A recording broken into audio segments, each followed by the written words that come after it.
আপনি বিশ্বাস করলেন মাথায় টুপি দেওয়া সুন্নাত, আপনি টুপির ইমানদার হয়ে গেছেন, কিন্তু টুপির ইমান দিয়া জান্নাত পাওয়া যাবে না। জান্নাত যদি পাইতে চান টুপি মাথায় দিয়া টুপির আমল করে টুপির মুসলমান হওয়া লাগবে। আপনি বিশ্বাস করছেন নামাজ পড়া লাগবে, আপনি নামাজের ইমানদার হয়ে গেছেন, কিন্তু শুধুমাত্র নামাজের ইমান দিয়া জান্নাত পাওয়া যাবে না। জান্নাত যদি পাইতে চান নামাজের আমল করে নামাজ আদায় করে নামাজের মুসলমান হওয়া লাগবে। ইমানদারকে আল্লাহ ইসলামে কেন ঢুকতে বললেন? অনেকগুলো জবাবের 2 নম্বর জবাব, হযরত আব্দুল্লাহ ইবনে সালাম রাদিয়াল্লাহু তাআলা আনহু ইসলামের সমস্ত বিধিবিধান মানতেছে, শুধুমাত্র উটের গোশত খাইতেন না, কারণ আগের যে ধর্মে ছিলেন ওই ধর্মে উটের গোশত ঘৃণিত ছিল, সেই ঘৃণাটা এখনো রয়ে গেছে। তবে উটের গোশত ইসলামে হালাল, হালালটা জানতেন, মানতেন না, জানতেন কিন্তু খাইতেন না। হালালকে হালাল জানা, জানা আর মানা ব্যবধান আছে না নাই? খায়রুল খিয়ার খিয়ারুল উলামা শাদ্দুল শিরার শিরারুল উলামা। কেন আল্লাহর রাসূল বলছেন খারাপের খারাপ আলেম, ভালোর ভালো আলেম? যে আলেম জানে আর মানে এই আলেম দুনিয়ার সব থেকে ভালো। যে আলেম জানে মানে না ওই আলেম দুনিয়ার সবার থেকে খারাপ। এই আলেম বলতে বুঝছেন না হুজুররা, মানে যারা জানে আর জানে না, এই আলেম বলা হয়েছে। প্রাণের ভাই আব্দুল্লাহ ইবনে সালাম রাদিয়াল্লাহু তাআলা আনহু শুধুমাত্র উটের গোশত খান নাই, এটা বড় কোনো বিষয় নয়। আল্লাহর কাছে ছোট্ট বিষয়টাই পছন্দ হয় নাই। আল্লাহ আয়াত নাযিল করে জানায় দিলেন, ইয়া আইয়ুহাল্লাযীনা আমানু, হে কিয়ামত পর্যন্ত আগত ঈমানদারেরা, ও আব্দুল্লাহ ইবনে সালাম, ঈমান যেহেতু এনেছো, ইসলামের মধ্যে পরিপূর্ণ প্রবেশ করো, উটের গোশত খাও। এই যে তুমি বলছো টুপি নিয়ে বাড়াবাড়ি করো, ওরে আল্লাহর গোলাম, টুপিটাও ইসলামের একটা অনুষঙ্গ কিনা? সব তোমার ঠিক আছে, এখনো টুপিটা মাথায় দাও নাই, এখনো দাড়িটা রাখো নাই।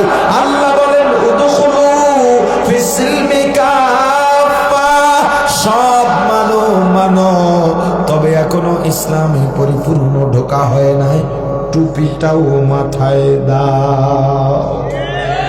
আমাকে বলেন, একটা মানুষ 5 ওয়াক্ত নামাজও পড়ে, তাহাজ্জুদ পড়ে, আওয়াবিন ইশরাক শাস্ত্রের নামাজও বাদ দেয় না, ফজরের সময় তেলাওয়াতে কাটায় দেয়, ফজরে পরে জিকির করে, তেলাওয়াত করে, ইশরাক পরে, এরপরে শাস্ত্রের নামাজ পড়ে, জোহরের সময় আগে পরে সুন্নতে যায় দাও পরে, মুআক্কাদা তো আছেই, আসরের আগে 4 রাকাত সুন্নত পরে, আসরের পরে দোয়া দুরূদ জিকির করে, ইস্তেগফার পরে মাগরিব কাটিয়ে দেয়, মাগরিবের পরে তেলাওয়াত করে, সব আমল ঠিক আছে, হারাম খায় না হালাল খায়, এরপরে ওই লোকটা জান্নাতে যাবে এমন গ্যারান্টি কেউ দিতে পারবে নাকি?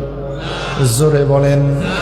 যেখানে এত ভালো আমল ওয়ালা জান্নাতে যাওয়ার গ্যারান্টি নাই, সেখানে তুমি কিছু আমল করলা আর টুপিকে অবজ্ঞা করলা, ছোট ছোট সুন্নতকে অবজ্ঞা করলা, ছোট ছোট গুনাহকে গুনাহ মনে করলা না। বলো রে ভাই, তুমি জান্নাতের আশা কিভাবে করবা? কি মনে করেন আপনি জান্নাতের ফয়সালা হয়ে যাবে? আল্লাহ বলবেন, বান্দা তোর জন্য জান্নাত ফয়সালা হয়ে গেছে, জান্নাতে চলে যা।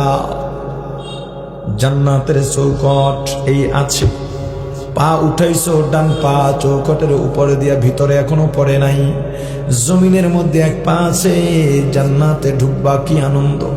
এমন সময় পিছন থেকে গিয়ে একজনের টাইনা ধরে, এই কই যাস বেটা, কথা আছে দিকে, কি আল্লাহ ডাকে, কয়কা আমি নালিশ দিছি আল্লাহর কাছে, ধরিয়া নিয়ে যাইবে, আল্লাহ এই যে নিয়ে আইছি, কি হইছে?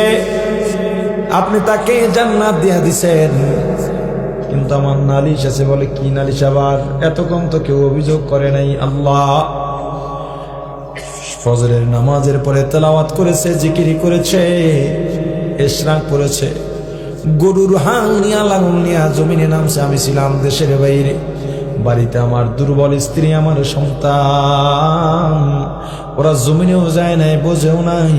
এই হাজী সাহেব বাইতুল্লাহ এইতে কাফ করত, কিন্তু যখন লাঙলের কুটি নিয়ে ঢুকছে, একটু মোরাইয়া আমার মধ্যে ঢুকাইয়া দিছে। ওইটারে আমি আর মরণের আগে নিতে পারি নাই, ওইটা হ্যার আইনের মধ্যেই ঢুকছে। বিয়েসও করাই দিছে। আল্লাহ করে কি রে বেটা এটা করছ? কবে তওবা তওবা আস্তাগফিরুল্লাহ, এডি আমি করি নাই। আল ইয়াউমা নাখতিমু আলা আফওয়াহিহিম ওয়া তুকাল্লিমুনা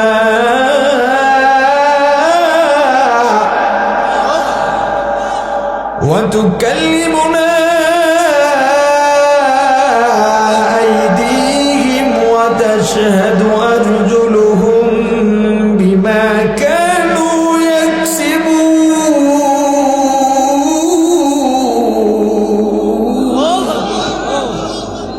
তুমি কবে আল্লাহ আস্তাগফিরুল্লাহ তওবা তওবা, আল্লাহ তোমার জবানটা বন্ধ করে দেবে।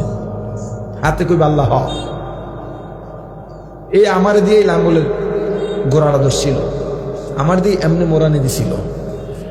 হাজী সাহেব কই ওরে হাত তোরে কত লোশন দিলাম, কত সাবান মাখলাম তোরে আমি, কত তোর দিলাম তোরে আমি, একটু ফুটো হয়ে গেছিল, ব্যান্ডেজ দিয়ে রাখছি।